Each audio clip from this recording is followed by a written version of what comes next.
Member for Boundary Similkameen. Thank you, Honourable Speaker. I rise today to speak to the motion put forward by the member from Bulkley Valley Stikeen, affirming the importance of affordable, equitable and accessible water. I want to begin with something that every member in this House should be able to agree on.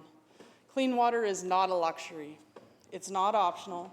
It is one of the most fundamental services required for people to live, work, and raise their families in communities across British Columbia. It represents life.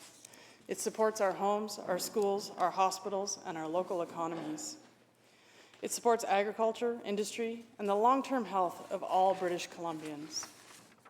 When we talk about strong communities, when we talk about economic development, when we talk about sovereignty, none of that is possible without reliable and affordable access to drinking water. For many people in large urban centres, access to drinking water is something we rarely think about. We turn on the tap, and it's just there. But in many smaller communities across British Columbia, water infrastructure is aging, costs are rising, and residents increasingly being asked to shoulder financial burdens that are becoming difficult and in some cases impossible to manage. As the critic for water, lands, and resource stewardship, I hear about these pressures regularly from communities across the province. But today I want to bring this conversation down to the ground, to the real experience of families in my own region, because behind every policy discussion about water infrastructure are real people trying to manage real costs in their daily lives. In the community of Sage Mesa, just outside Penticton, families are facing a crisis. This subdivision operates on a private water system that was seized by the provincial government in 1990. Residents have paid their water bills for decades, seeing modest increases and along the way. Then last week, they received a letter from the Comptroller of Water. Their water bills must increase by 300%, up to $3,600 per year, simply to keep their water system operating. That's $300 a month. Imagine opening that bill today. But that's not the end of their story. Next month, residents will vote in a referendum on transferring the utility to the regional district, along with borrowing of up to $32 million to rebuild their system. That cost will be shared between a couple of businesses and just over 200 homes. If approved, the estimated cost to households will average roughly $9,000 per year. Combined with the operational costs that they've already been told to expect, that means these residents are going to be approaching $12,000 a year just for their water.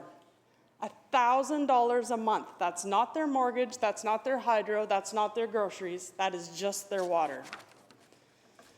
I want every member in this chamber to imagine going to their mailbox today and finding a bill for $1,000 that you need to pay every month going forward, just to turn on your tap.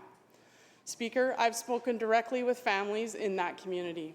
Young families who bought homes only a few years ago, seniors on fixed incomes, people who stretched financially to purchase a home in what they believed was a stable community.